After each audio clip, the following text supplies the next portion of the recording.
이어갈 텐데 오늘 이제 네 분 토론자로 모셨습니다. 사실 그 세미나 할 때마다 발제자들이 제일 힘든 건 맞는데 고통스러운 건 토론자들입니다. 이렇게 다 기다렸다가 말 시키는데 말 몇 분 안 하게 하고 뭐 이런 문제들이 늘 있는데요.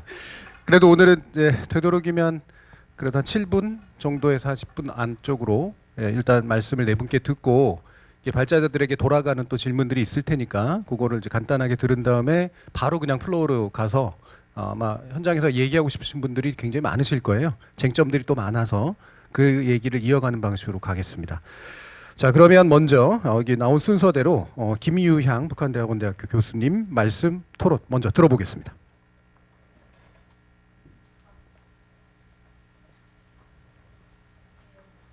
들리나요? 네.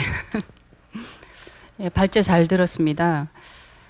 사실 그 2016년에 제가 그 미국 선거를 이제 유튜브로 보면서 근데 트럼프 입에서 자꾸 이제 이 페이크 뉴스란 단어가 나오길래 저게 뭐지? 저거 굉장히 중요할 것 같은데 라고 생각하고 그때 제가 보고서를 하나 냈는데 아마 국가기관에서 낸 보고서로 가장 먼저 이 가짜뉴스와 관련한 보고서를 제가 썼던 걸로 기억이 나요. 그리고 그 이후에 국회에서 약 50여 건의 가짜뉴스 관련한 법안들이 막 쏟아졌거든요. 그러니까 실제로 법안으로 나온 거는 한 30여 건인데 그 이전에 제가 그 전에 국회에서 근무를 했습니다.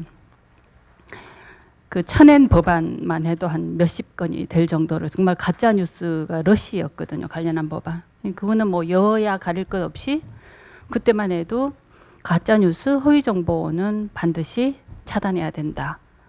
이거는 이 존립 기반이 줘서는 안 된다라는 것들의 어떤 공통 합의라는 게 있었던 것 같아요. 그때는 뭐 민주당이라고 해서 더 이 법안을 많이 만들어내고 뭐 지금 국힘의 전신이라고 해서 덜 만들어내고 그런 건 아니었거든요. 적어도 합의는 있었단 말이에요. 근데 그 이후에 이제 전 세계적으로 그 유럽 뭐 할 것 없이 싱가포르도 실제로 법을 만들었고요. 전 세계적으로 가짜 뉴스나 허위 정보와 관련한 법안을 만들어서 가짜 뉴스와의 그 투쟁에 들어갔죠. 들어가서 사실상 그 처음으로 2017년에 독일에서 그 가짜 뉴스와 관련한 법이 만들어졌고 그리고 역시 이제 프랑스에서 2018년에 법이 만들어지고 그 이후에 그 앞서 잠깐 발제에서도 나왔지만 EU가 이제 이 DSA 법을 또 만들면서 실질적으로 이 플랫폼에 이 허위 정보 유포와 관련한 책임을 명확하게 이 부여하는 정도의 어떤 법제화라는 게 유럽에서는 진행이 되었거든요. 근데 그렇게 전 세계가 투쟁을 했는데 미국은 트럼프가 집권하고 그 의사당 폭동이라는 정말 미국의 모든 그 정치학자, 철학자들을 경악하게 만든 사건. 그러고 나서 미국에서 그 민주주의의 어떤 위기라는 책들이 막 쏟아져 나오기 시작을 했었거든요. 그리고 한국에서는 계엄 선포, 현직 대통령의 계엄 선포와 서부지법 폭동이 발생했어요. 미국하고 한국만. 전 세계에서 그 이 가짜 뉴스를 에 대응하기 위한 투쟁을 그렇게 격렬하게 했는데 사실상 그 전혀 가짜뉴스에 대응을 제대로 하지 않은 미국과 가장 많은 법안을 만들어냈던 한국 이 두 군데서 그 정치의 중심까지 사실상 이 가짜뉴스, 이 허위 정보가 정치의 중심을 흔들어버리는 이 이제 사태가 발생하게 된 거란 말이에요. 그래서 그러면 왜 한국인가?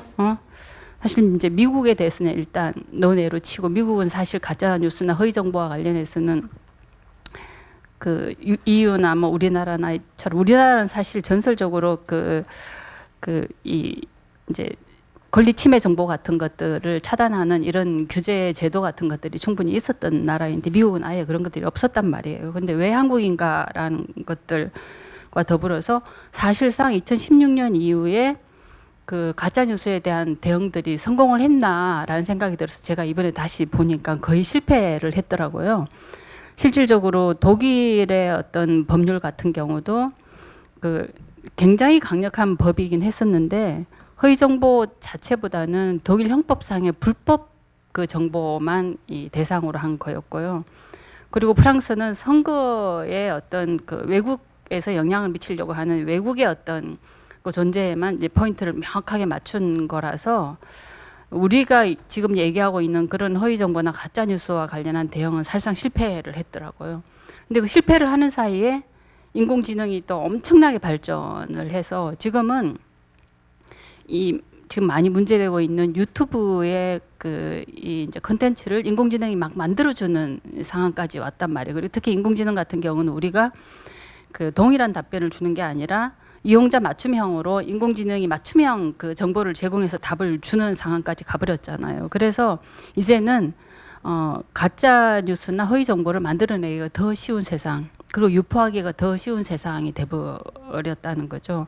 그랬을 때 지금과 같은 상황에서 과연 이 미디어의 역할은 무엇이고, 그리고 왜 한국 민주주의는 지금 이 지경까지 왔는가에 대한 고민이 좀 필요한데, 사실상 가짜 뉴스는 한동안 팩트체크 뭐 이렇게 해서 언론이나 뭐 서울대 팩트체크 센터 만들고 이러면서 전 세계적으로도 한참 관심을 가지다가 지금은 사실 관심에 사라졌거든요. 관심에 사라진 게 가짜 뉴스가 없어져서 그런 게 아니라 이제 그냥 생활화돼서 주변에 그냥 같이 이렇게 공존을 하고 있어서라고 저는 생각을 하거든요.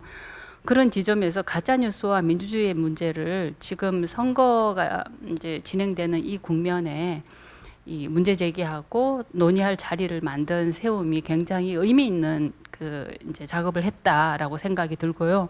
그리고 앞에 세 분 발제 제가 이제 듣고 공부도 많이 되었었거든요. 왜냐하면 허위 정보나 가짜 뉴스와 관련해서 우리나라는 규제나 법에 관련한 법을 만들려는 노력은 많이 했는데 실질적으로 우리나라에서 가짜 뉴스가 만들어지는 메커니즘에 대한 연구는 거의 없었어요.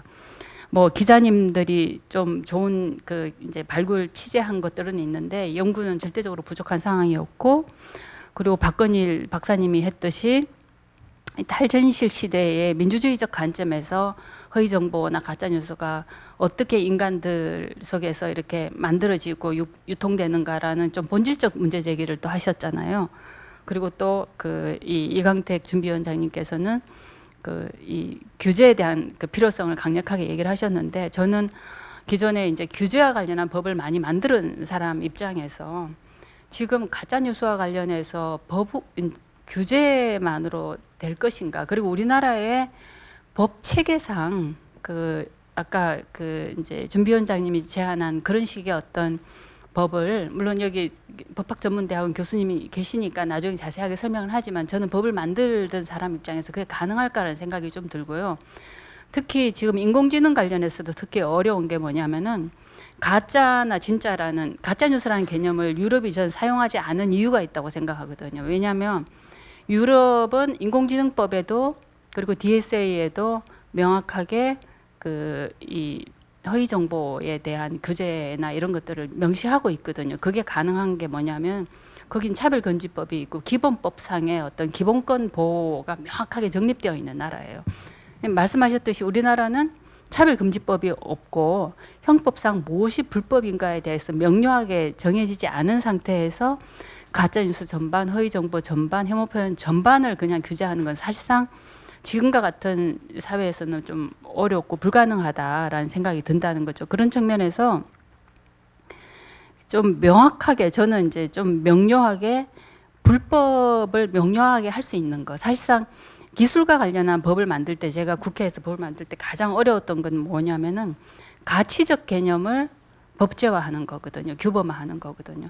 마찬가지로 가짜와 진짜는 가치적 개념이고, 그리고 최근에 AI와 관련해서 공정성이라는 얘기가 있는데, 공정성, 투명성이 사실 지금의 어떤 가짜 뉴스나 이런 거를 포괄하는 개념인데, 그것도 사실 가치적 개념이고 법률상의 개념이 아닌 거예요. 그래서 이유는 법률상 개념으로 남아 있는 게 딱 혐오라든지 차별이라든지 이런 거라서 그걸 근거로 해가지고 법을 만들었던 거거든요. 근데 우리는 근거로 해서 만들 법이 아예 부재한 상황인 거예요. 그래서 가짜 뉴스나 허위 정보를 이제 최대한 차단하기 위해서 필요한 게 법제화다라고 하더라도 그 법제화의 방안이 당장 미디어법이나 매체법으로 뭘 해결할 수 있는 것이 아니라 형법이나 다른 우리 사회 전반의 어떤 차별금지법이나 이런 것들이 동시에 만들어지고 그 법률에 근거해서 이제 뭐가 가짜인지 진짜인지 뭐가 허위인지라는 거에 대한 사회적 합의 같은 것들이 이루어져야 된다는 거죠. 근데 사실 지금은 앞서 그 얘기했듯이 어쨌든 그 데카르트가 나는 생각한다, 고로 나는 존재한다라고 했는데 지금은 나는 믿는다, 고로 나는 존재한다가 되었다고 하잖아요. 그 정도로 사람들이 자기가 믿는 것, 사실상 유튜브에 대한 그 학술적 연구들을 제가 좀 찾아보니까 실질적으로 유튜브에 영향을 받아서 사람들이 극단화되는 것도 있지만 애초에 극단적인 사람들이 훨씬 더 그런 유튜브 콘텐츠를 많이 본다라고 하더라고요. 그래서 저는 제가 굳이 여기서 짧게 좀 제안하고 싶다고 한다면은 첫 번째는 아까 말씀드렸던 단순히 미디어법으로서의 어떤 가짜 뉴스 규제나 이런 것들은 사실상 좀 어렵다. 그렇기 때문에 형법상의 어떤 불법 정보라는 것들에 대한 것들을 좀 명료하게 정의할 필요가 있고 그걸 위해서는 기본권 관련한 법제가 만들어져야 된다라고 말씀드리고 싶고요. 그다음에 두 번째는 그 플랫폼의 규제인데요. 사실상 유튜브가 포탈 플랫폼이 돼버렸잖아요. 유튜브가 사람들을 모으고 거기 들어온 사람들을 끌어모아서 유튜브에서 규제를 받으면은 다른 작은 그 플랫폼으로 이동을 한단 말이에요. 그래서 작은 세상에서 그 이제 법을 이제 필터 버블을 하면서 더 이렇게 심화시키는 그런 구조를 하고 있는데 그럼에도 불구하고 탈 플랫폼화라고 해서 규제를 강력하게 하는 건 효과가 굉장히 있었어요. 그 규제라는 거는 법적 규제라기보다 유튜브의 내부 자율 규제를 강력하게 하는 거거든요. 그래서 말씀하시는 그 수익을 이제 차단시켜 버린다든지 거기서 삭제를 해버린다든지 그런 것들 탈 플랫폼이라고 하는데 그런 조치가 이제 필요하고 그런 면에서 사실 최근에 그 팩트 체크가 제대로 안 되는 것도 메타나 우리 네이버가 돈을 더 이상 대지 않기 때문이거든요. 메타가 엄청난 돈을 대서 팩트 체크를 했는데 이제 돈을 안 되니까 그걸 하던 이 이제 민간 조직들이 그걸 할 만한 재정적 위기 상태에 빠졌기 때문이에요. 그런 면에서 사실상 제가 보기에 그 이 뉴미디어 뭐 소셜 미디어의 규제는 그 일정 정도 소셜 미디어를 통한 그 규제 이제 직접적으로 법이 그 이용자나 이걸 대상으로 하는 규제를 하는 것은 바람직하지 않고 탈플랫폼화하는 식의 어떤 그 이제 내부 규제라는 것들을 통해서 최소화할 수 있다라는 말씀을 좀 드릴 수 있을 것 같고 좀 앞으로는 좀 더 이제 저는 신경을 써야 되는 게 그런 면에서 규범적 규제라고 해서 법적 규제하고 EU가 취하는 방식이요. 그리고 원칙 기반의 규제라고 미국이 취하는 이제 뭐 자율 규제가 있는데 사실상 자율 규제는 우리가 많이 논의했음에도 불구하고 국내에서 자율 규제는 규제가 더 이상 아니었거든요. 근데 그래도 규범적 규제와 원칙 기반 규제를 좀 같이 갈 필요가 있다라는 생각이 들고 앞으로는 그 인공지능으로 인해서 변화하는 그 사회 환경이 또 이런 그 가짜 뉴스나 허위 정보에 어떤 치명적 영향을 미칠까에 대해서 좀 더 연구할 필요가 있지 않을까라고 생각이 듭니다. 이상입니다. 예. 뭐 중요한 맥락 대단히 잘 짚어주신 것 같아서 바로 또 박선아 교수님 또 법률 논의 이어가실 수 있을 것 같아서요. 들어보죠. 저는 한양대학교 법학전문대학원의 박선아, 네, 한양대학교 법학전문대학원에서 일하고 있는 박선아라고 하고요. 박문진 이사를 작년에 집행정지 승소로 인해서 아직까지 3년 8, 9개월 동안 하고 있습니다. 네, 제가 오늘 이렇게 대한민국 언론사에서 언론인으로서 또 연구자로서 표현의 자유와 대한민국 민주주의를 위해서 싸워오신 분들과 이렇게 토론에 참여하게 되어서 정말 영광으로 생각하고 있습니다. 우리 아까 복진선 연구위원님께서 저에게 뭐 법학에서 이런 쪽으로 연구하고 있냐라고 말씀 주셨는데 제가 이제 박사학위는 있고 변호사도 했지만 언론 분야에서 활동은 못했었습니다. 그런데 이제 방문 이사를 하는 계기로 인해서 이렇게 언론 관련된 미디어법에 대해서 공부할 기회가 있었고 또 오늘 이 자리에서 세 분의 발제자님의 그 발제문을 들으면서 연구 방법론이라든가 그리고 아까 김유양 교수님께서 말씀하셨던 것처럼 법률 또는 뭐 행정적 체계 이런 대응 체계 정책적인 것이 아니라 사실은 가짜뉴스 관련된 메커니즘에 대한 연구가 부족했다라고 말씀하셨는데 김유향 우리 연구위원님의 그 연구 방법론에 대해서 상당히 감동을 받았습니다. 그래서 오늘 이제 저는 이제 토론자로서 어떤 기여를 할까 이렇게 생각을 해봤는데요. 제가 이제 가짜 뉴스와 민주주의에 관련되어서 이제 생각을 하는 것은 우리 이제 법률하는 분들이 시기를 놓쳤다. 이 가짜 뉴스 관련된 대응 체계에 대해서 동분서주하면서 많은 법안을 제출을 하곤 했지만 사실은 본연의 법을 하는 사람들의 관심 범위는 벗어났다. 그것이 너무 순진했다라고는 저는 표현을 하긴 하지만 정치적으로 활용하는 사람들에 의해서 이 좀 더 순수하고 면밀하게 접근하는 방식을 잊어버리고 2024년, 25년 이러한 정말 나라가 흔들리는 사태까지 이야기를 했다라고 생각을 하고 있습니다. 그러면서 다시 또 이제 오늘 이 자리에서 이런 토론을 할 때 다시 한번 더 생각해야 되는 것은 그럼에도 불구하고 우리가 알고 있는 헌법상 표현의 자유를 침해하지 않는 가짜 뉴스에 대한 어떤 대응 체계를 이 자리에서 어떻게 논의를 할 것인가 문제인데요. 저도 이제 토론문을 작성을 하면서 쭉 읽어보고 하면은 결국은 균형을 잃으면 안 된다라고 하는 결론에 이르게 되었습니다.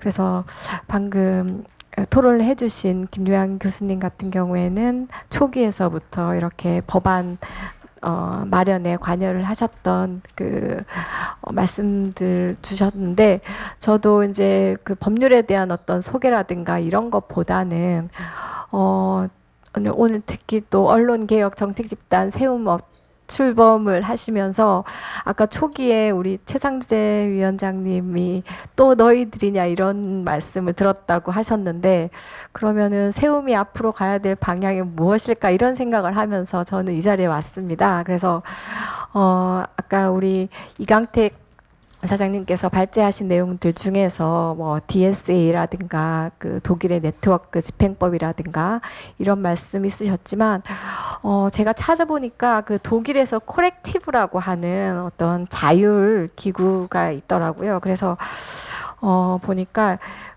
비영리 독립 팩트 체크 기관인데 정부로부터 독립된 비영리 언론 기관으로서 팩트 체크, 탐사 보도, 시민 교육 수행, 그리고 투명한 검증 프로세스라든가 그리고 시민 참여형 플랫폼 운영을 하고 있는데 당연히 이제 민간 기구이기 때문에 정치적 중립성은 유지가 되고 다만 이렇게 순수하게 민간에 머무르는 것이 아니라 어떤 공공성과 편집 독립성이라든가 그리고 또 플랫폼과의 협약을 통해서 독일에 있는 이 기구가 유럽 모델의 대표적 성공 사례로 소개되고 있었습니다. 그래서 저는 오늘 출범셈이라고 해서 이렇게 법적으로 깊이 있는 내용들에 대해서 다룰 말씀을 드리기보다는 앞으로 이제 세움이 한국에서 이렇게 코렉티브 같은 그런 역할을 하기 위해서 출범하시지 않았나 이런 생각을 하면서 오늘 이 자리에 왔습니다. 그리고 이제 부끄럽게도 저는 이제 유스타파 여기 사옥에도 오늘 처음 와가지고요. 이렇게 유스타파 제 기억이 나는데 저희 그냥 집에 같이 사는 사람의 친한 제주대 친구도 여기 초기에 이제 KBS에서 퇴사하시고 같이 결합했던 분이어서 정말 수년 전에 이제 저희 후원금도 내고 달력도 받았던 기억이 나거든요. 그런데 이렇게 사옥도 멋지게 이렇게 마련을 하셔가지고 그동안의 투쟁의 노력들이 이제 성과가 있는 것 같아서 이 건물에 들어오면서 기분이 좋았습니다. 그렇다면 지금 이 또 제가 이제 한양대학교에 있어서 리영희 교수님은 성함만 들어도 조금 좀 다른 교수들보다는 좀 감회가 남다르거든요. 그래서 그렇다면 오늘 이제 아쉽게도 아까 김유현 교수님께서 제가 이제 법학전문대학 교수이기 때문에 법적인 대응 체계에 관련되어서 조금 더 전문적이고 그 메커니즘 연구에 대한 부분들이라든가 기존의 대응 체계의 부족에 대한 것, 그리고 뭐 아시겠지만 저희는 이제 박문진 이사로 있으면서 그동안 뭐 지금 한국의 어떤 이렇게 가짜뉴스 대응 체계의 가장 공적인 기능을 담당하고 있고, 실제로 그런 역할을 위해서 출범했던 방심위의 어떤 문제점에 대해서 너무나 잘 알고 있는 가운데, 그러한 내용들에 대해서 뭐 깊이 있게 제가 토론자라서 준비를 했다기보다는 제가 가짜뉴스와 민주주의에 관련되어서 다음 현재의 어떤 생태계를 넘어서 다음에는 이 언론개혁 정책 집단 세움이 독일의 코렉티브 같은 그런 역할을 해줄 것을 시민사회와 공영 미디어에서 바라고 있다라 말씀을 드리고, 아까 이강택 그 사장님께서 발제하신 내용 중에서 좀 PPT여가지고 또 짧게 마지막에는 마무리하셔가지고 깊이 있게 못 들었긴 했지만, 그 자율기구의 어떤 설립에 대해서 조금 부정적이라는 말씀을 하셨는데, 그러면 그게 그 FSM이라고 하는 그런 자율기구에 대한 좀, 그러니까 좀 산업 중심의 그런 자율기구의 설립에 대해서 말씀을 하신 거죠. 근데 제가 보니까 FSM과 코렉티브가 함께 있어야만 이것이 어떻게 보면은 다음 단계로 넘어가는, 어렵게 만들어낸 이 정부에서 각자가 피땀 흘린 것을 결실로 맺는 그런 것이 아닐까라고 생각해서, 아까 어렵다라고 너무 단정적으로 말씀하셔서 그렇게 하시지 않으셨으면 좋겠다는 말씀을 드리고요. 결론적으로 이제 저 아무튼 뭐 토론에 이렇게 참석하게 되어서 작은아마 말씀을 드릴 수 있어서 다시 한번 영광으로 생각을 하고요. 진실이 이기기 위한 어떤 구조를 만들어내는 과정이 오늘 토론이라고 생각을 하고 있습니다. 그래서 진실은 저절로 이기지 않는다. 진실이 이기려면 구조가 바뀌어야 된다라고 하는 말이 있더라고요. 그래서 가짜뉴스 대응은 그동안 우리 한국에서 뭐 형법적으로 대응해야 하는 것에 그쳤던 처벌의 문제가 아니라 정보 생태계의 구조 혁신 과제라고 하는 점을 다시 한번 새기어야 된다는 말씀을 드리고, 그동안의 정부 중심의 중앙 규제에서 벗어나서 시민 중심의 검증 시스템, 그리고 플랫폼 책임, 그리고 교육을 결합한 통합 생태계 모델이 필요한 시점이라 생각을 하고요. 그리고 다시 한번 출범 세미나 축하드리고, 세움이 그 새로운 구조의 중심에서 진실과 자유가 함께 호흡하는 민주사회의 공적 기둥이 되어주기를 기대를 하면서 토론을 마치겠습니다. 고맙습니다.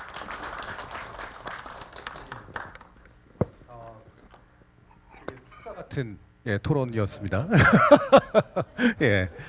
법률 얘기는 또 상대적으로 덜 해주셨고요, 오히려. 근데 민간기구하고 자율기구 결합된 생태계에 대해서 그래도 좀 새로운 고민을 하지 않겠냐라는 제언까지 좀 포함해 주셨고요. 또 현업에서 또 이야기를 좀 들어봐야겠죠. 우리 김진경 기자님 말씀 듣겠습니다. 네, 바로 토론 시작하도록 하겠습니다. 저는 그 스카이데일리 문제와 관련된 고민, 그리고 우리 협중 프레임에 대한 논의, 또 마지막으로 규제, 굉장히 논쟁이 될 수밖에 없는 규제에 대한 논의들, 이렇게 좀 설명을 좀 드려서 좀 보충적으로 말씀을 드리려고 합니다.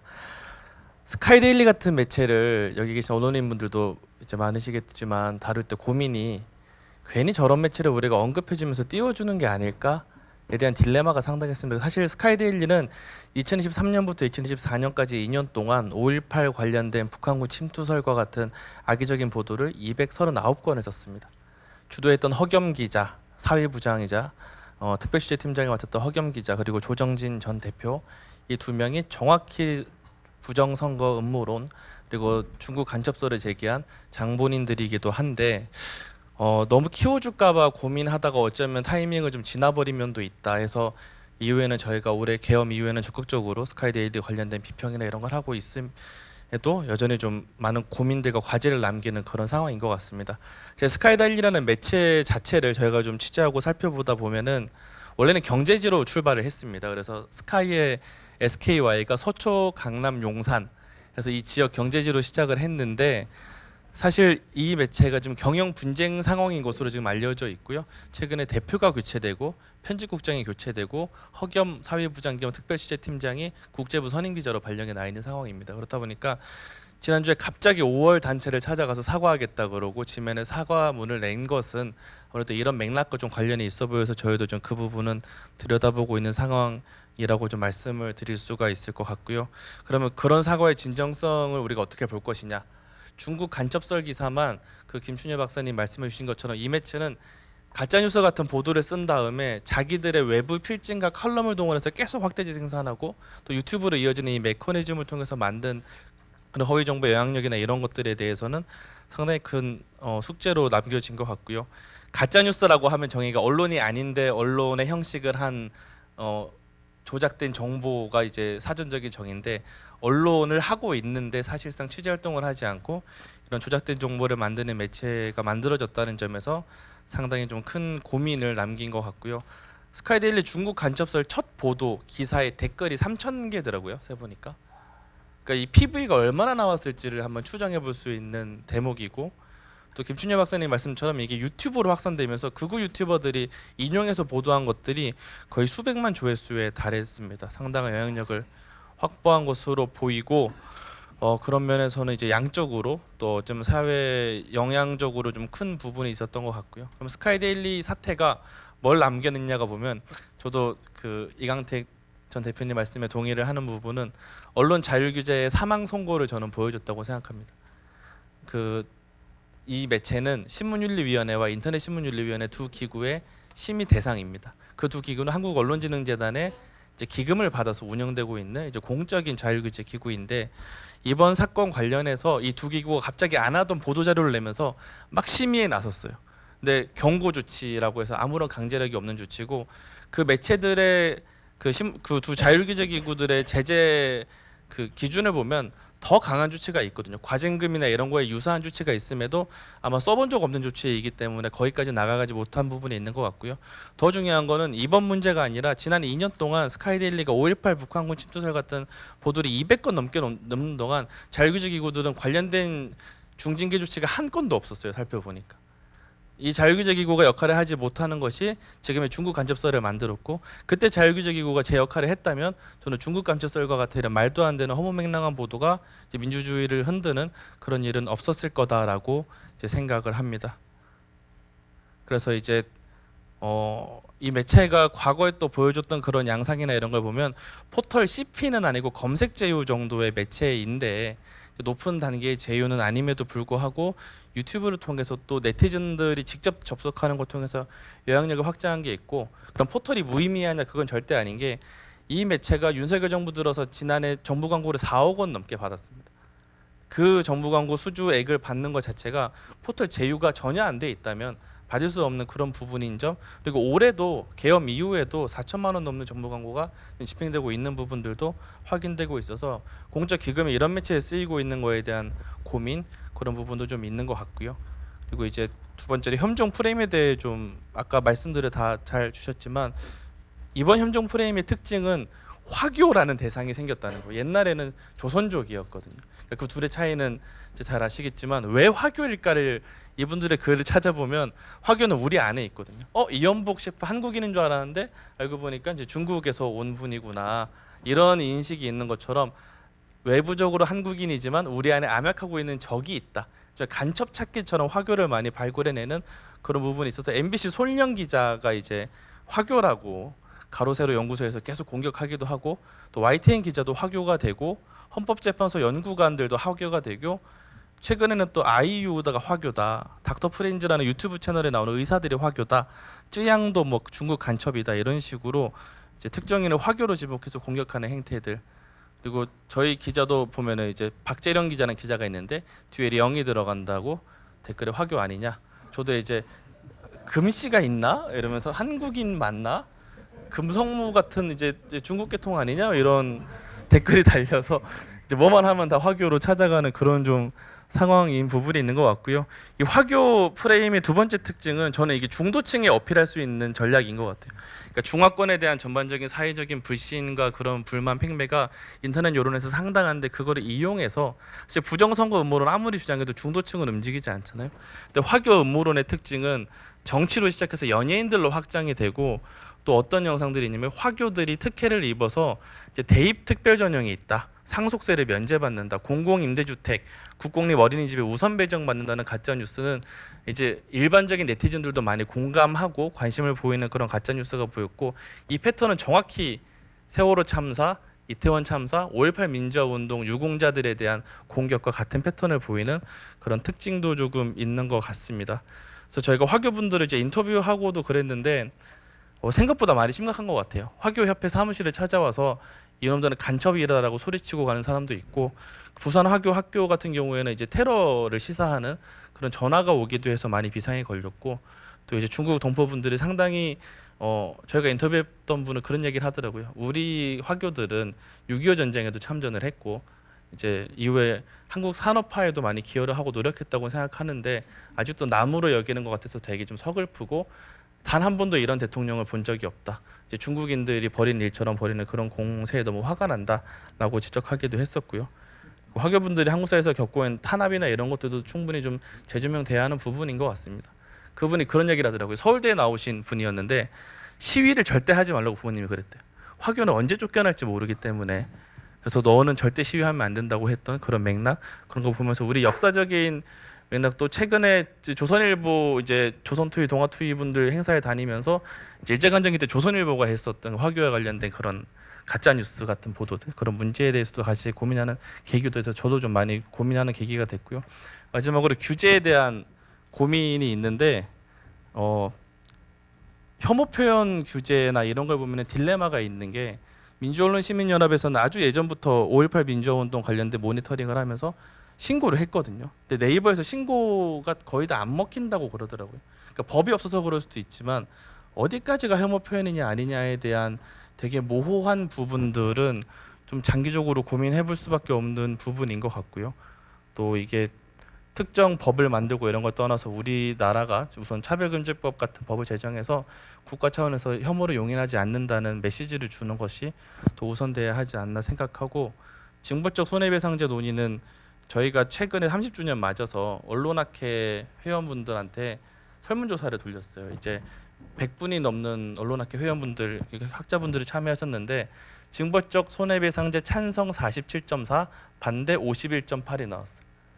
엄청나게 논쟁적인 이슈고 그러니까 이게 반대해야 된다는 말씀을 드리는 게 아니라 충분히 토론할 수밖에 없는 주제이고 저는 위험성이 더 커져 있다고 생각을 하고요. 다만 지난 정부 때 징벌적 손해배상제 논의가 민주당 차원에서 뭔가 정파적인 이익을 위해서 하는 것 같은 뉘앙스를 준 맥락이 있어서 저는 호도된 면이 있다고 생각하는데 정말 피해 구제 차원에서 접근하는 징벌적 손배는 저는 충분히 앞으로 토론하고 논의할 수밖에 없다는 생각이 들고요. 또 한국은 규제 상황에서 저는 섞여 있는 것 같아요. 과잉 규제랑 규제 다각지대가 되게 교묘하게 섞여 있어서 논의를 되게 어렵게 만드는 구조인데 방송통신심의위원회 제가 딱 이 기구 이름만 말하면은 여기 계신 분들은 충분히 그 기구가 어떤 문제가 있는지 아실 거라고 생각할 것 같습니다. 그리고 이번 정부 때는 뉴스타파를 통신심의로 심의를 한 적이 있어요. 이 기구 설립되고 인터넷 언론사를 한 번도 심의한 적이 없는데도 이제 그런 식의 무리한 심의, 물론 실효성은 없었지만은 거기서 주는 굉장히 많은 사회적인 위축 효과나 이런 걸 많이 노렸던 것 같고요. 또 지금도 윤석열 정부는 막을 내렸지만 지금도 많은 언론인분들이 여기는 뉴스타파 포함해서 공인에 대한 명예훼손을 했다는 이유로 이제 검사들이 수사를 하는 형법상 명예훼손죄 조항을 악용하는 그런 부분들이 많이 남아 있는 그런 부분과 함께 이제 언론에 대한 미비한 규제를 같이 고민해내지 않으면 뭔가 앞으로도 좀 어떤 분은 규제가 너무 과잉이라고 그러고 어떤 분은 규제가 없다고 그러고 하는 부분들이 좀 뒤섞인 논의에 대한 전반적인 리빌딩이나 교통정리가 함께 이루어지면 좋지 않을까 생각을 하고요. 마지막으로 유튜브와 관련된 부분은 구글 검색창에 이제 유튜브 잘못된 선거 정보라고 검색을 해보시면 유튜브 커뮤니티 가이드라인이 있습니다. 여기에서 잘못된 선거 정보 정책은 허용하지 않는다라고 적혀 있어요. 선거 공정성을 해하고 유권자 투표를 방해하고 민주적 절차를 방해하는 선동 행위는 유튜브가 금지를 하고 있습니다. 그럼 이게 모순이 생기는 거죠. 지금 우리가 유튜브에서 보는 콘텐츠들은 다 여기 위반인데 왜 유튜브는 심의하지 않고 있느냐에 대한 그런 고민들은 두 가지 정도 맥락이 있는 것 같습니다. 첫 번째는 한국이기 때문에 제대로 응답하지 않는 부분, 미국 사업자로서의 그런 문제. 제가 뭐 네이버에 문제가 있어서 기자들이 네이버에 취재를 하면 홍보팀은 어떻게 해서도 오는 대로 답을 줍니다. 근데 유튜브는 이 선거 규정이 있는데 왜 안 지우냐고 제가 질의를 지난달 초에 넣었는데 아직도 답을 주겠다 말만 하고 한 달째 아무런 답도 주지 않고 있어요. 이렇게 해외 사업자로서의 문제가 있고, 두 번째는 아까 그 발제에서 잠깐 나왔지만 해외 사업자들이 지금 표현물에 개입하는 걸 꺼려하는 분위기로 트럼프 시대가 되면서 전환되고 있는 추세도 아마 좀 맞물려 있는 것 같습니다. 페이스북이나 이제 X 같은 데 정책이 바뀌었고 유튜브도 정치에 개입을 안 하려고 하는 그런 문제는 제가 좀 많이 견제해야 되는 그런 부분이 있다고 생각을 하고요. 가장 아이러니한 부분은 제가 말씀드린 그 규정을 보시면 유튜브에 구글에 이제 유튜브 잘못된 선거 정보 치면 나오는데 브라질 대통령 선거에서는 선거와 관련된 허위 사실, 선거 부정을 주장하는 콘텐츠가 아예 금지된다고 적혀 있거든요. 브라질에서는 하는데 한국에서는 안 하고 있는 것이 왜 그런지. 브라질은 대통령궁이 점령될 정도로 일단 폭동 사태 때문에 이러는 것 같은데 한국도 이미 서부지법 폭동 사태가 일어났음에도 왜 이런 조치를 하지 않는지 플랫폼에 대한 그런 압박들, 논의들 좀 많이 이루어지면 좋을 것 같습니다.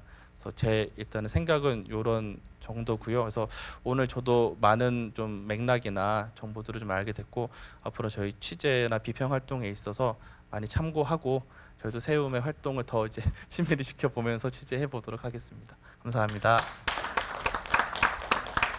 네, 감사합니다. 인공지능 기술이 발달됐을 텐데 자동 답변도 안 주고 예, 그렇습니다. 예. 자, 그러면 이제 세움의 또 의견을 듣는 방식으로 또 토론을 하면 좋을 것 같아요. 세움 연구위원인 신폭진선 위원님 말씀 듣겠습니다. 네.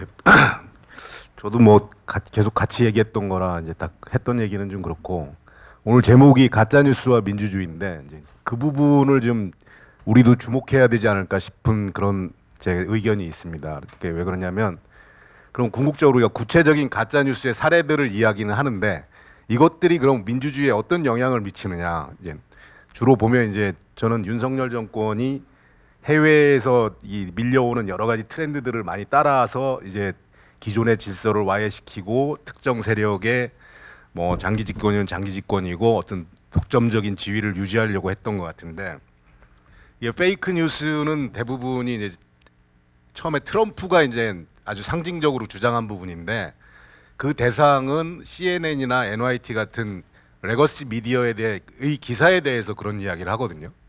처음엔 뭐 우리 처음 나온 음모론이나 뭐 조작된 정보 이런 게 아니라 멀쩡한 뉴스를 가지고 페이크 뉴스라고 그래요. 그럼 왜 그러냐면 얘들이 부정해야 될 게 몇 가지가 있는데 하나가 이제 뭐 의회 정치는 있겠지만 사법하고 이제 주로 이 감시 기능을 가지고 있는 언론인데 거기다가 민주당 성향의 CNN이나 NYT 기사들이 트럼프를 향할 때 트럼프가 받아친 게 바로 페이크 뉴스라고 얘기하거든요. 그럼 이렇게 그 기존의 미디어나 이 미디어의 컨텐츠를 페이크라고 이야기했을 때 가져오는 효과가 뭐냐? 모든 미디어 시장에 대한 불신을 훨씬 더 키우는 거죠. 그래서 어찌 됐든 간에 우리 아까 뭐 명예훼손의 문제나 뭐 어떤 표현의 자유 문제가 있지만 여러 가지 표현이나 아니면 뭐 조사, 탐사를 통해서 권력의 이면을 들추고 그걸 전달하는 역할을 하는 미디어 전체에 대한 불신을 키워버려서 판을 죽여버리는 거예요. 그러면 이게 이제 어디서 누가 시작하냐면 그 유명한 이탈리아의 그 총리였던 베를루스코니가 이제 이 짓을 처음 시작하는데 그 사람은 항상 트럼프하고 다른 게 웃으면서 이런 이야기를 해요. 저희 좌파 판사들이 날 죽이려고 한다. 그리고 그거를 떠들어대는 언론들이 또 나쁜 놈이다. 저거 다 가짜다. 그러니까 그걸 트럼프가 정치에 입문하면서 그대로 배워오는 거죠. 그러면 이제 그 효과가 이제 우리도 이제 계속 이 어떤 그 소위 얘기하면 음모론이나 가짜 뉴스의 온상, 조작된 정보의 온상이라고 하는 그런 매체들이 우리도 계속 이야기하는 게 5.18 북한 뭐 간첩설이라든지 아니면 4.3에 관한 이야기들, 그리고 어떤 야당에 대한 공격들, 민주주의에 대한 공격, 이런 것들, 그리고 그 대표적으로 이런 체제 하에서 일어나는 현상이 선거제도에 대한 부정이에요. 민주주의는 우리가 알고 있기에 선거로 시작되는 건데, 이 선거가 잘못됐다는 이 논리를 이 주장을 가지고 끝까지 법원까지 가고, 그걸 자기들을 지지하는 매체를 통해서 확대 재생산하고, 그걸로 기존의 우리의 민의를 반영하는 방식을 무너뜨리려고, 그래서 그것들이 이제 전통적으로 유행하는 방식이거든요. 그러니 지금 우리 그 이상한 윤석열이는 그걸 가지고 이제 자폭의 지경까지 이르렀지만, 이런 것들이 결국은 가짜 뉴스라는 그런 어떤 담론, 트렌드, 이런 것들이 만들어내는 효과가 결국은 자유로운 민주주의 시스템을 파괴시키는데 지금 집중이 있다. 그런 면들을 좀 정말 놓치지 않고 우리가 봐야 될 것 같고, 또 많은 이야기들을 하셔가지고 이제 우리 이제 아까 제가 좀 했던 것 중에 이제 음모론 같은 경우에 이제 그 재밌는 다큐가 이제 플랫어스라는, 지구가 평평하다고 믿는 사람들이 이제 미국에 한 420만 정도가 회원으로 있다는데, 그 사람들을 그린 다큐멘터리가 있는데 저는 그걸 되게 인상 깊게 봤어요. 그러니까 이 사람들은 전문적인 과학적인 배경을 가진 사람은 한 사람도 없어요. 자기 생활에서 느낀 직관에 의해서 그 믿음을 가지고 자기들끼리 협회를 만들어서 1년에 몇 번씩 정기 모임을 하고, 근데 그 이면을 보면 사회적으로 따돌림 당하고 지구가 평평하다는 믿음을 가지고 살아간다는 이유로 이혼을 하고 집에서 쫓겨나고 뭐 이런 사람들인데, 서로 만나서 이제 자기들만의 동질감을 확인하는 거예요. 1년에 몇 번씩 아니면 찾아가서. 그리고 뭐 유튜브 채널은 당연히 하고. 근데 이제 그거에 반대되는 입장에 있는 전문 과학인들이 모여서 이제 그 이야기를 하는데 되게 웃음거리가 되죠. 이제 조롱거리가 되고. 근데 거기에서 몇몇 그 이제 사람들이 하는 이야기가, 이 사람들을 이대로 놔두면 정말 저렇게 그냥 화석화돼서 계속 간다. 어떻게 해서든지 이 주류의 한 구석이라도, 한 코너라도 줘서 저 사람들을 빨아들여야 되는 거 아니냐. 그것이 우리 과학자나 우리 전문인의 역할이다라고 얘기를 하는 건데, 사실은 정말 어려운 일인데 우리가 그 수많은 저 광장 아스팔트 위에서 이상한 믿음을 가지고 살아가시는 분들이 정말 많은데, 그런 것들을 어떻게 할 건지도 과연 미디어가 좀 생각해야 될 부분이 아닌가.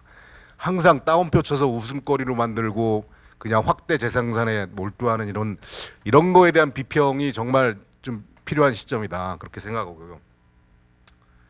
이제 또 재밌는 사례는, 제가 강릉국장 하면서 가끔 이제 지역의 학교에, 고등학교에 이제 미디어 교육이라고 이제 가는데, 삼척에 있는 고등학교를 갔는데 이제 거기 이제 미디어 쪽에 관심 있는 애들의 이제 클럽 활동의 일환으로 저를 불렀는데, 고등학교 2학년 학생들인데 첫 마디가 딱 그러더라고요. 이렇게, 우리 국장님은 기레기라는 말에 대해서 어떻게 생각하십니까? 그래가지고 순간 좀 당황을 하다가, 아, 이게 2010년대가 만든 최고의 단어라고 생각한다.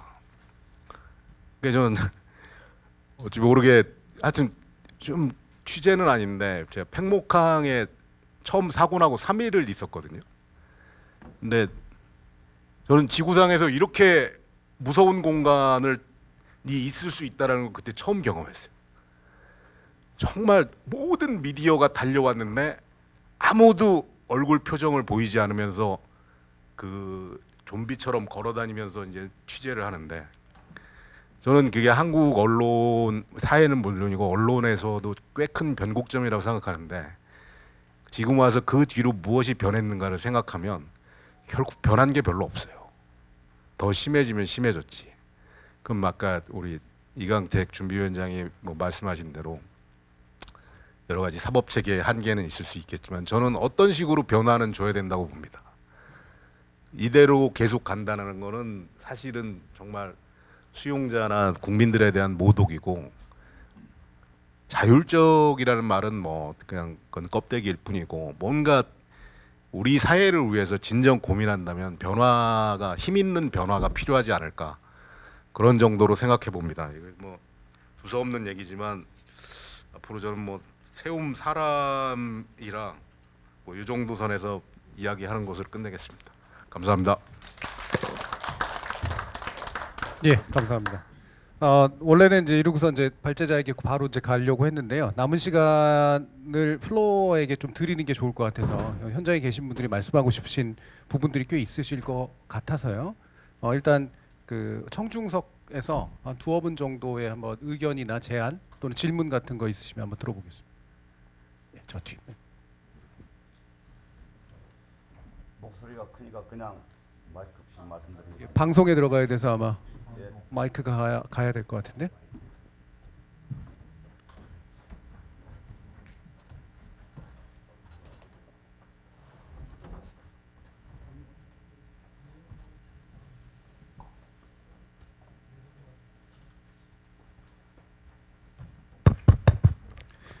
예, 저는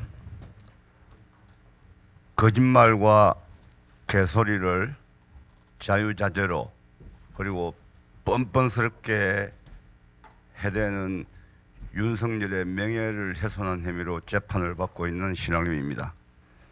한 가지만 말씀드리겠습니다. 그 제 의견인데요. 징벌적 손해배상 제도에 대해서 제 의견을 말씀드리겠습니다. 그 금준경 그 토론자 기자께서 대학 교수들한테 설문조사를 해보니까 징벌적 손해배상 제도에 대한 반대가 찬성보다 높았다. 제 추론은 그렇게 나온 이유는 멍청하고 어설픈 민주당의 그 3년 전에 징벌적 손해배상 제도 초안 그 시도가 그런 결과를 낳는 원인 중에 하나라고 저는 그렇게 추론을 합니다. 제가 멍청하고 어설프게 했다라고 주장하는 이유는 이렇습니다. 앞에 우리 김유향 교수님하고 박선아 교수님은 법을 실제로 전공하신 분들이니까 제가 이분들 앞에서 법을 얘기하는 것은 포크레인 앞에서 삽질하는 건데, 이 징벌적 손해배상 제도에 대해서 우리 이강택 준비위원장께서 나머지 제도들을 다 해보고 안 되면 뭐 마지막에 가서는 뭐 그런 제도를 도입할 필요가 있지 않냐, 이런 뉘앙스로 제가 받았는데 맞습니까? 예, 그 방식은 식단으로 치면 직렬식 중국 식당 방식이고요. 우리 한식은 병렬식이라고 그러지 않습니까? 이게 한식단에 밥도 있어야 되고 맛있어야 되고 된장찌개도 있어야 되고 중요한 김치도 있어야 되고, 그래서 적어도 언론에 관한 규제, 그다음에 규제라기보다 가짜 뉴스에 관한 규제, 악의적인 보도에 대해서는 그런 직렬식 접근법이 아니고 병렬식 접근법을 해야 되는데, 그중에 징벌적 손해, 저는 다른 부분은 저는 뭐 잘 모르겠고, 징벌적 손해배상 제도에 대해서는 저는 이렇게 생각합니다. 앞에 우리 법 전공하신 분이 두 분이 계신데, 우리가 어떤 형사적인 잘못을 저지르면 형법에서 처벌 강도가 어떻게 높아지냐면 과실, 네네네, 1분 안에 30초 안에 끝내겠습니다. 과실, 중과실, 고의, 악의, 이런 순서로 이 처벌 강도가 높아집니다. 그런데 민주당이 멍청하게 했다는 것은 뭐냐면, 과실보다 더 센 게 중과실이고 중과실보다 더 나쁜 게 고의 악인데, 중과실도 징벌적 손해배상 제도를 해야 된다, 이런 걸로 저는 기억을 해요. 그게 말이 안 된다. 그래서 이강택 준비위원장께서 그 전제 조건을 징벌적 손해배상 전제 조건 해놨는데 저 동의하고요. 간단하게 이야기하면 고의, 그러니까 과실, 중과실, 고의 세 가지는 빼고 악의에 대해서만 징벌적 손해배상 제도를 도입해야 된다는 거고요. 그다음에 두 번째는 이 징벌적 손해배상 제도를 따라서 고발하는 고발인이 입증 책임을 지면 됩니다. 그러면 제가 볼 때는 그러면 어떻게 그걸 입증할 거냐? 그러면 어떤 보도 하나에 대해서 이게 악의적이다라는 것도 우리가 찾아낼 수 있지만 우리나라에서 지금 악의적 보도를 100년 넘게 해온 데가 있잖아요. 100년 넘게 해온 데가 두 군데가 있고 지금 족벌 언론들은 예. 매일 악의적 보도를 쏟아냅니다. 그러면 어떤 하나의 보도에 대해서 그게 악의가 들어있다는 걸 입증하려면 다른 사건들, 그 사건이 해당 사건이 아닌 다른 사건들에 대한 그 언론사의 무수한 산더미처럼 쌓여있는 이 악의적 보도들, 그리고 대법원에 가서 확정 판결까지 받은 이런 악의적 보도 사례가 너무 많기 때문에 그것은 입증이 충분히 가능하다, 그렇게 생각하기 때문에 그 요건을 엄격하게 해서 바로 추진을 해야 된다는 게 제 생각입니다. 알겠습니다. 또 다른 분 되도록 많이 좀 듣고 이제 그 발제자들 답변을 듣면 좋을 것 같아서요. 혹시 한 분 더 들어볼까요? 예, 의외로 밖에 막 우후죽순 올라올 줄 알았는데 그렇지가 않네요. 네, 괜히 제안했나 하는 생각이 듭니다. 예, 한 분 더. 네, 나온. 예. 예, 저는 그 건설노조에서 왔고요. 교육선정국장 김준태라고 합니다.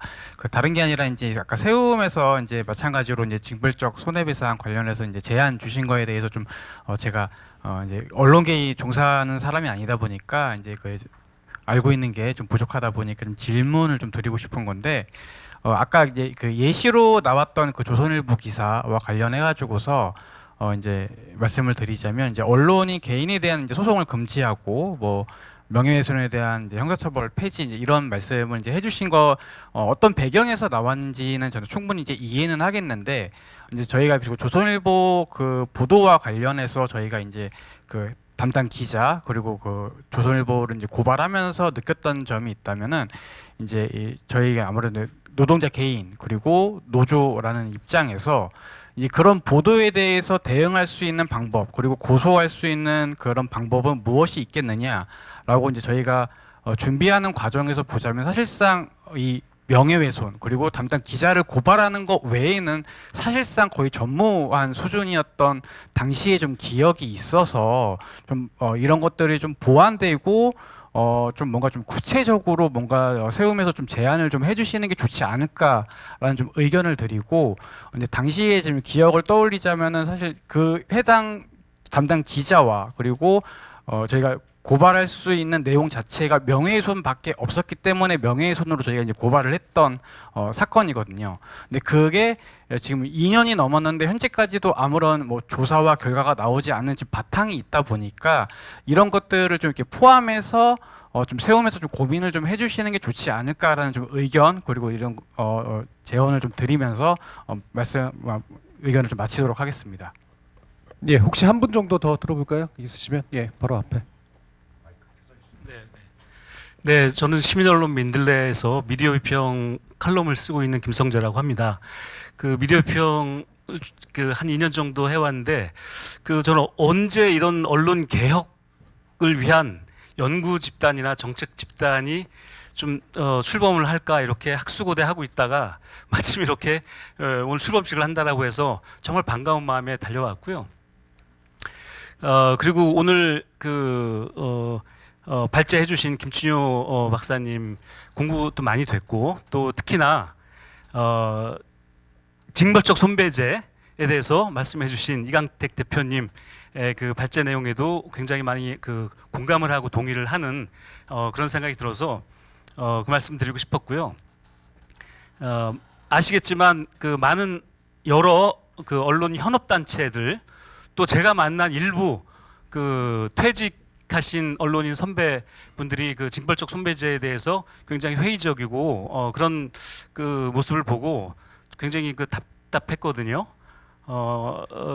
그래서 저는 이 세움에서 앞으로 이 문제를 조금 더 그러니까 민주당에 맡기지 말고 아까도 그 얘기 나왔지만은 이런 정책 집단에서 현실성 있고 실현 가능한 그런 그 정책들을 많이 제안해 주시면 좋겠다라는 말씀과 더불어서 그 앞으로 이 세움이 그 어떤 방식으로 또 어떤 문제에 중점을 두고 연구를 하시고 정책 제안도 하시고 또 대중을 설득해 나가시고 하실지 그런 문제가 좀 궁금해서 어떤 분이 답해 주실지 모르겠는데 좀 답을 좀 들어보고 싶다는 생각입니다. 네.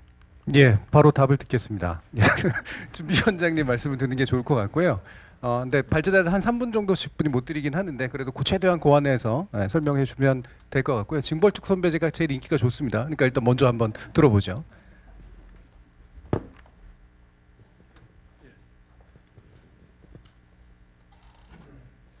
예, 우선 신학님 전 위원장님 그 징벌적 손배 부분을 뭐 이렇게 이후에 차후의 문제로 놓지 말고 지금 현재 문제로서 다른 것과 더불어서 도입하는 거 고민해 보자라고 말씀하신 게 아마 병렬적인 발상을 하라 이렇게 말씀하신 취지라고 생각하는데 맞죠? 네.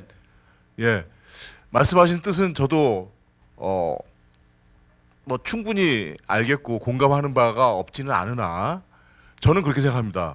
왜 제가 일종의 어떻게 보면 단계론적인 접근을 하자라고 말씀을 드리냐면 사실 현장의 혼란 같은 게 굉장히 클 수 있고 그 다음에 또 그러니까 뭐냐면 그걸 가지고 지난번 그 언론중재법 파동에서도 봤듯이 뭐 다른 정치 세력들이 상당 부분 또 악용할 수 있는 소지가 굉장히 크고요. 그 다음에 사실은 그 문제 자체도 우리 시민들도 미디어 리터러시나 이런 것들이 잘 안 돼 있기 때문에 충분히 좀 그 시간을 가지고 좀 고민을 해볼 필요가 있다. 그 정보가 더 제공될 필요가 있다고 생각을 해요. 그런 면이 하나 있고 또 하나는 그 전에 제가 전치하는 단계로 뭘 말씀을 드렸냐면 그 혐오 표현의 수익을 저지하고 또 한편으로는 배상의 실질화를 이제 하자고 그걸 말씀을 드렸는데 사실 지난번에 이제 그게 그 징벌적 손해배상으로 이렇게 개념화가 좀 됐던 측면이 있거든요. 근데 어쨌든 그거를 하면 저는 조금 많이 변할 거다. 그러면서 그 변화들을 좀 관찰해 볼 필요가 있겠다.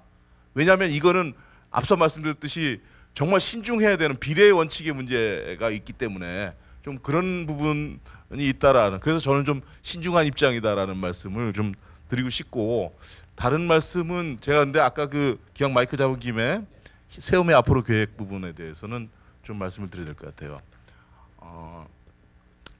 세움은 현재는 뭐 전직 언론위원장들이 뭐 이렇게 손을 들었다. 뭐 그 다음에 언론 그 노조 운동을 하던 또는 언론 현업에 있는 사람들이 중심이 돼 있다. 뭐 이제 이런, 예, 그 말씀 맞습니다. 맞는데 분명한 거는 저희는 굉장히 열려 있다. 그러니까 폐쇄적으로 저희가 뭐 이런 저희들의 기존에 가지고 있는 장점을 가지고 뭔가를 해보겠다라는 뜻은 아닙니다. 그러니까 특히 시민사회와 학계에 대해서 열려 있다. 그리고 저희들이 부족한 부분이 굉장히 많습니다. 그 연구 역량도 굉장히 부족하고요. 그래서 이런 부분에 대해서 향후에 어떻게 활동하고 운영할 것인가에 대해서는 앞으로 그 많은 의견들을 들어가지고 하나하나 이렇게 만들어 가겠다. 그래서 함께 오늘 여러분께 오히려 제안 드리고 싶은 것은 함께 만들겠다. 저희들 도와주십시오. 그리고 같이 한번 해봅시다라는 제안을 드리는 거고요. 그 다음에 주력할 부분에 대해서만 한마디 말씀을 드리면, 예전에 우리나라에서 합의에 의해 가지고 그 미디어 개혁이 이루어진 적이 사실은 그 1998년 9년도에 이제 그 방송개혁 위원회, 그래서 이제 2000년 방송법이 만들어졌던 거 아니겠습니까? 그 전례밖에 없습니다. 근데 그 이후로 사실 엄청난 시간이 흐르고 너무나 많은 것들이 변했는데, 언론 개혁이라는 것들을 이 큰 틀에서 다시 한번 좀 보고, 그래서 사실은 이제는 뭐냐면 어느 것부터 해야 될지, 어떻게 해야 될지 이 부분을 가리기도 굉장히 힘들다.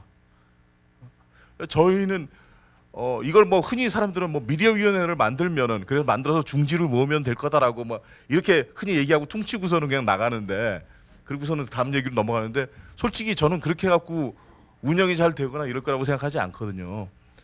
평소에 그런 부분에 대해서 정말 정밀한 논의들과 그 세밀한 공부들이 필요하다. 그리고 그 부분에서 세움이 그 토대들을 만드는 어떤 그 토양을 만드는 작업들, 이것들을 하려고 한다. 그리고 그 부분에 함께 이렇게 했으면 여러분과 더불어서 함께 했으면 좋겠다 이런 말씀드립니다. 고맙습니다. 네. 그러니까 연구 플랫폼이자 일종의 의제 설정 기구자 뭐 압력 집단이 되고 싶다라는 의미로 제가 일단 이해했고요. 이제 박권일 박사님 또 이제 지금까지 나온 논의 가운데 짧게라도 짚어주실 부분 있으시면 말씀 주시죠.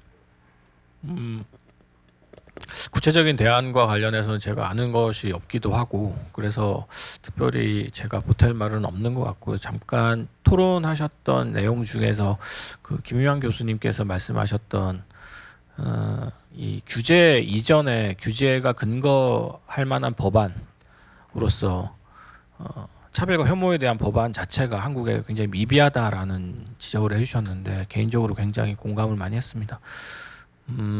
제가 이제 뭐 극우주의하고 능력주의 그리고 민주주의 연구를 하면서 지난 몇 년 동안 제 책도 쓰고 논문도 썼는데요.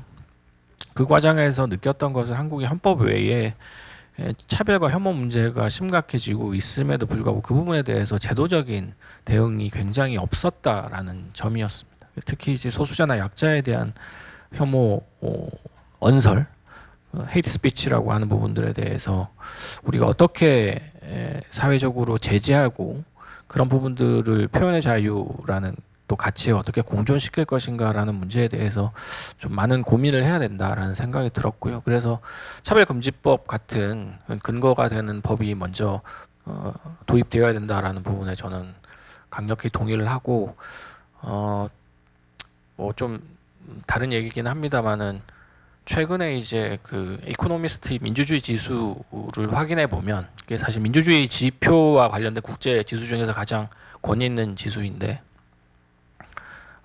대만이 아시아 최초로 10위권 안으로 들어갔습니다.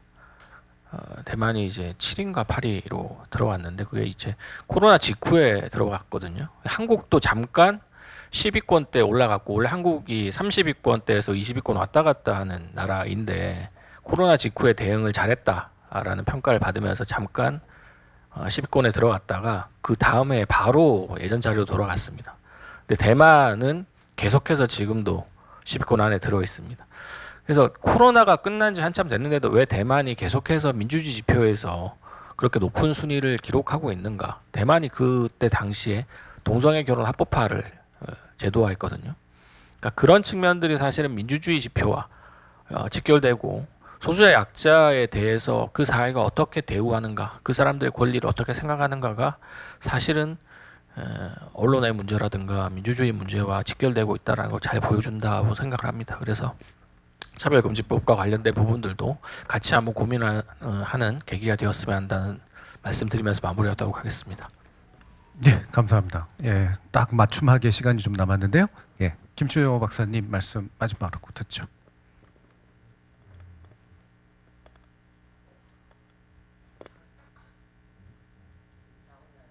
잘 안 나오죠. 이 괴로운 작업을 우리 세움 연구원들하고 같이 하면서 20일 동안 느낀 것이 한 가지가 있는데 정보라고 하는 것이 오락의 영역으로 넘어가 있구나. 그래서 사람들이 선택적으로 정보를 오락의 용도로 사용하고 있구나. 즉 그래서 이런 개념이 포스트 트루스 탈진실의 시대라고 하는 개념하고 맞물리는 거거든요. 그러니까 반 엘리트, 내가 소비한다, 내가 중요하지 우리가 중요하지 않는 시대인 거예요. 가짜 뉴스를 보면서 그런 생각을 했어요. 그래서 이게 하나의 산업이거든요. SNS, 유튜브, 즉 관심, 분노 산업이라는 표현을 학자들은 쓰던데 분노가 돈이 되는 시대입니다. 이랬을 때 이게 우리 사회에 어떤 영향을 미칠 건가 하는 공자님 말씀을 하는 게 아니라 제가 생각을 했어요. 우리가 물건을 사면 생산과 유통과 소비가 있는데 이게 다 물려있는 부분이란 말입니다. 그래서 기존의 저널리즘 관점으로도 안 되는다 이렇게 얘기할 게 아니라 그러면 이건 장기적인 거기 때문에 한번 해결할 수 있는 부분은 아니다. 그래서 어떤 생각을 했냐면 소비자 즉 물건을 사서 쓰고 소비하는 소비자가 내가 먹는 음식이 좋은 음식인지 생각을 하듯이 이 정보의 출처, 이 정보가 불순물이 많이 섞인 건지 아닌 건지 정도는 구별하면서 소비를 하는 소비의 행태를 몸에 익히는 그런 운동을 좀 해야 되겠구나. 시민운동으로서. 그다음에 두 번째는 이거를 정규 학교 교육으로, 즉 미디어 리터러시 관련된 것을 어떤 기관을 통해서 하는 게 아니라 중고등학교나 대학교의 정규 교육으로 했으면 좋겠다. 이게 제가 미국에서 공부할 때 미국에서는 스피치 커뮤니케이션, 다시 말하면 발언하는 거, 말하는 과목이 대학교 교양 교육의 필수 과목입니다. 그래서 제가 그 덕에 먹고 살기도 했는데 어쨌든 말하는 거, 어떻게 말해야 되든가, 이때 걸러지는 것이 인종차별이나 뭐 여성학대나 사회적 약자에 대해서는 하면 안 된다, 이런 교육들, 예를 들면 신체 접촉을 해서는 안 된다, 이런 교육들이 이루어져요. 미디어에 나와 있는 걸 하면서 이게 의무교육입니다. 그러니까 반드시 졸업을 하기 위해서는 이수해야 되는 과목으로 들어가 있었던 기억이 나요. 그래서 이것을 소비자 입장에서 또 교육기관하고 함께하는 제도적으로 들어가야 된다, 이런 생각을 했습니다. 가짜 뉴스라고 하는 게 정말 힘든 거거든요. 장기적으로. 그러나 또 천천히 해야 된다고 생각을 합니다. 이상입니다. 네, 감사합니다. 지금 딱 5시 이제 마치는 시간이 됐는데요. 사실 심각성에 대한 인식이나 그 대안에 관련된 내용들은 솔직히 말하면 굉장히 많이 얘기가 되어 왔습니다. 아까 김유영 박사님도 얘기해 주셨지만 이게 대안이 없어서, 아이디어가 없어서가 아니라 이 펼쳐진 것들 가운데 어떤 걸 합의해낼 것인가라는 정책적 결단이나 의지, 그리고 관련된 당사자들의 거버넌스가 확보되지 않았기 때문에 생긴 문제라고 좀 생각하고요. 사실 이 안에 되어 있는 얘기들은 어떤 면에서는 구문이고, 근데 그동안 세상은 훨씬 나빠졌고, 이 갭을 어떻게 메울 것인가, 이 부분에 대한 논의가 오늘 이 자리에서 다시 좀 시작됐으면 좋겠다, 이런 생각이 들고요. 사실 사회자로서 마지막으로 말씀드리면, 이게 이른바 가짜뉴스라든가 무질서한 정보 질서를 잡아주는 게 언론한테 득이 되면 득이 됐지 해가 되는 게 아니거든요.